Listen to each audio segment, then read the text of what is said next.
আসসালামু আলাইকুম ওয়া রাহমাতুল্লাহি ওয়া বারাকাতুহু। বায়তুশ শরফ ইসলামী গবেষণা কেন্দ্র ঢাকা পরিচালিত টক শো অনুষ্ঠান আলোকিত জীবনে আপনাদের স্বাগত জানাচ্ছি।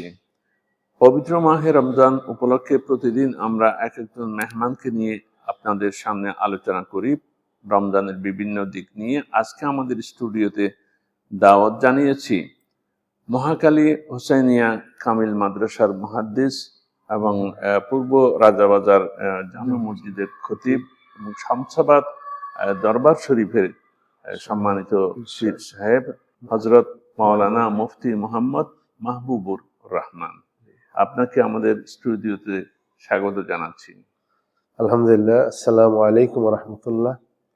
আজকে আলোকিত জীবনে আমাকে দাওয়াত করার জন্য আমি এই আলোকিত জীবনের পরিচালক, বিশিষ্ট গবেষক, ইসলামী চিন্তাবিদ আলহাজ হযরত মাওলানা ঈসা শাহিদী সাহেবকে মোবারকবাদ জানাচ্ছি। ধন্যবাদ। আজকে আমরা ওনার কাছ থেকে জানতে চাইবো, আমরা তো রমজানের শেষ দিকে চলে এসেছি, প্রায় শেষ দশকে।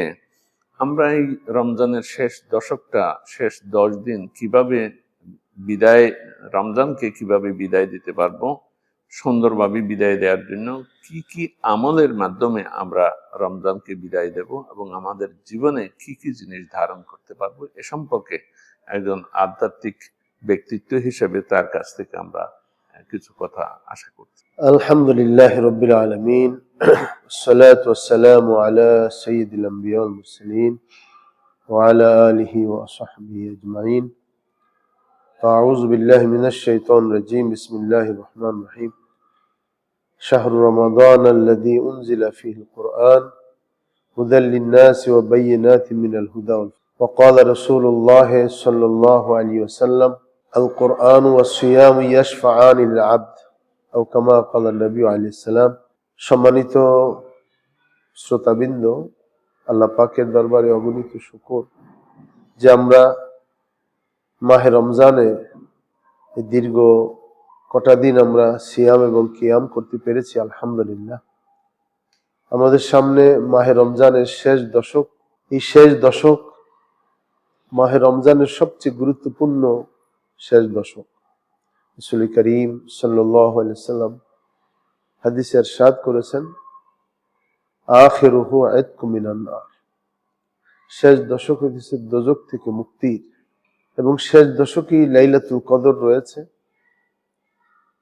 এবং রমজান মাসের শেষ দশকই সবচেয়ে গুরুত্বপূর্ণ এবং ফজিলতপূর্ণ। আমাদের এই শেষ দশকটা আমরা কিভাবে কাটাবো, রাসূল করিম সাল্লাল্লাহু আলাইহি ওয়াসাল্লামের আমল থেকে যদি আমরা সেটা দেখি, আমরা একটা হাদিসের মধ্যে দেখেছি যে রাসূল করিম সাল্লাল্লাহু আলাইহি ওয়াসাল্লাম বলেছেন যে তাহাররাউ লাইলাতুল কদর ফি আশিল আওয়াখির, তোমরা লাইলাতুল কদরকে রমজানের শেষ দশকে তালাশ করো। এবং শেষ দশক যখন আসতো, নবী আলাইহিস সালাতু ওয়াস সালাম অন্য সময়ের চাইতে সবচেয়ে বেশি মুজাহাদা তিনি শেষ।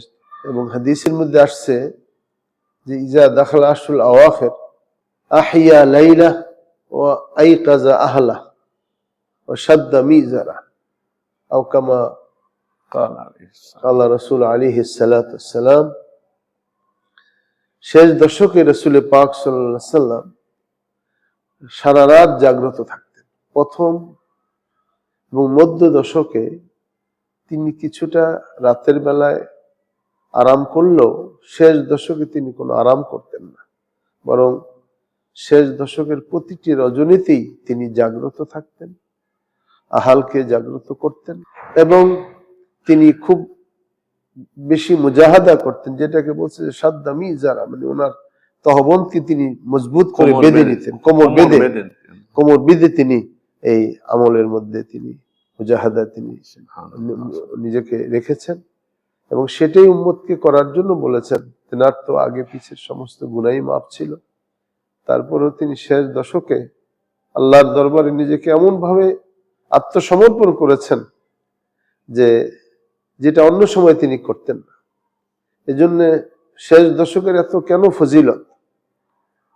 শেষ দশকের ফজিলত হলো যে শেষ দশকেই আল্লাহ সুবহানাহু ওয়া তাআলা কোরআনুল কারীমকে বিশ্ব মানবতার হেদায়েতের জন্য তিনি নাজিল করেছেন। আমরা এ সম্পর্কে সূরাতুল কদরকে এখানে উল্লেখ করতে পারি। জি। আল্লাহ সুবহানাহু ওয়া তাআলা ইরশাদ করেন, বিসমিল্লাহির রহমানির রহিম, ইন্না আনজালনাহু ফি লাইলাতিল কদর ওয়া মা আদরাকা মা লাইলাতুল কদর লাইলাতুল কদর খায়রুম মিন আলফি শাহর তানাজ্জালুল মালায়েকাতু ওয়ার রূহ ফিহা বিইذনি রাব্বিহিম মিন কুল্লি আমর সালামুন হিয়া হাত্তা মাতলাইল ফাজর। وقال رسول الله صلى الله عليه وسلم من قام ليلة القدر إيمانا واحتسابا غفر له ما تقدم من ذنبه।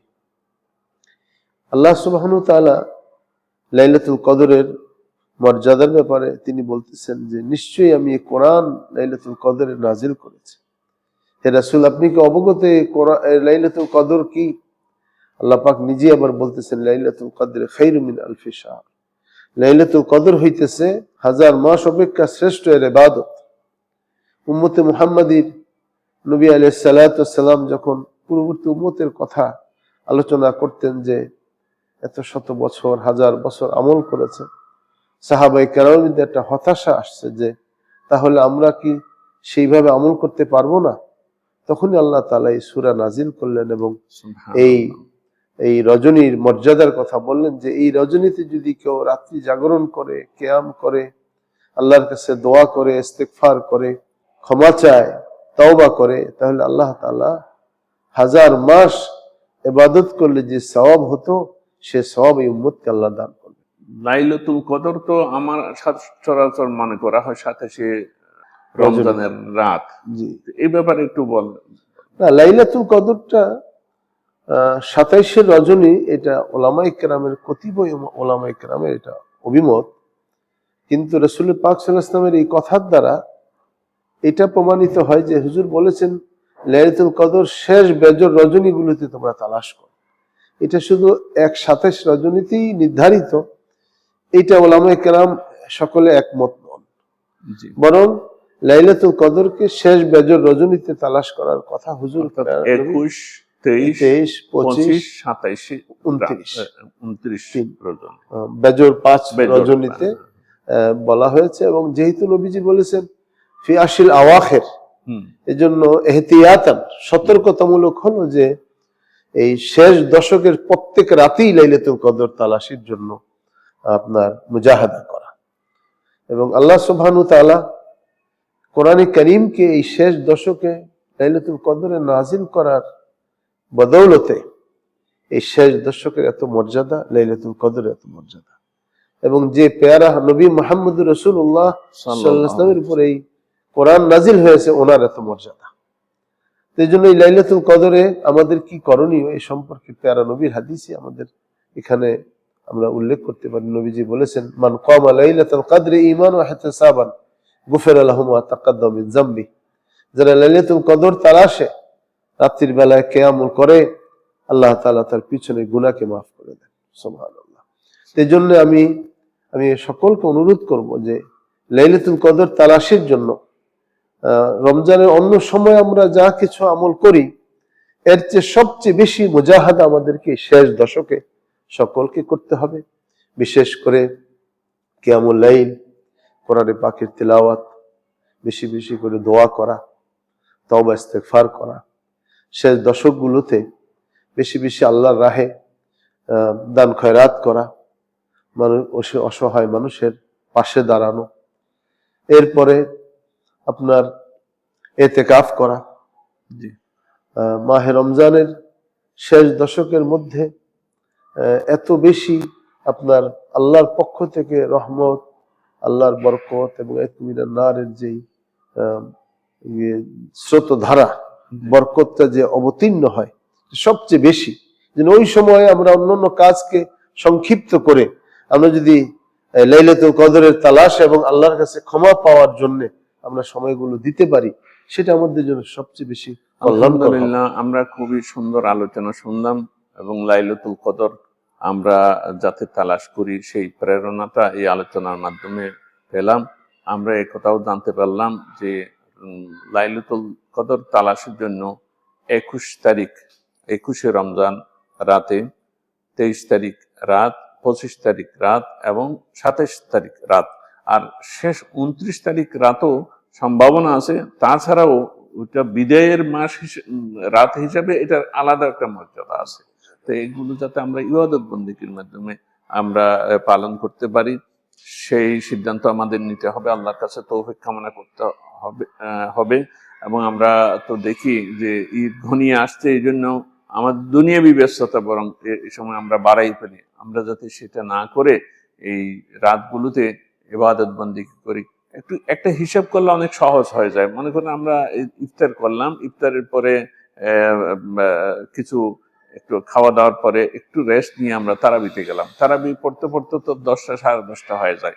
এরপরে যদি আমরা কিছু কোরআন তেলাওয়াত করি, তারপরে কিছু ইবাদত নফল ইবাদত করি, তারপরে তো আবার সেহরি, এবং সেহরির পরে আবার তাহাজ্জুদ, তারপরে তা হয়ে গেল। তো এটা এত বড় কষ্টকর কোনো কিছু নয়, শুধু সিদ্ধান্তের এবং মনের ইয়ার ব্যাপার। আমরা এখন তো এই যে ইন্টারসিটি, তারপরে মনে করেন দূরপাল্লার যে যাত্রাগুলো করি, চিটাং যাই, সব যাত্রা তো এখন রাতের সফরটাই সবচেয়ে। গাড়ি তো দিনের বেলা তো দূরপাল্লার গাড়ি কম চলে, রাত্রে চলে। তাহলে রাতে এই আমরা যদি সবসময় রাতের এই পরিশ্রম যদি গাড়ি ঘোড়ায় করতে পারি, আমরা এই 10টা দিন বা 10 দিনও না, 5টা রাত কেন আমরা আল্লাহর সন্তুষ্টি পাওয়ার জন্য, লাইলাতুল কদর তালাশের জন্য আমরা কেন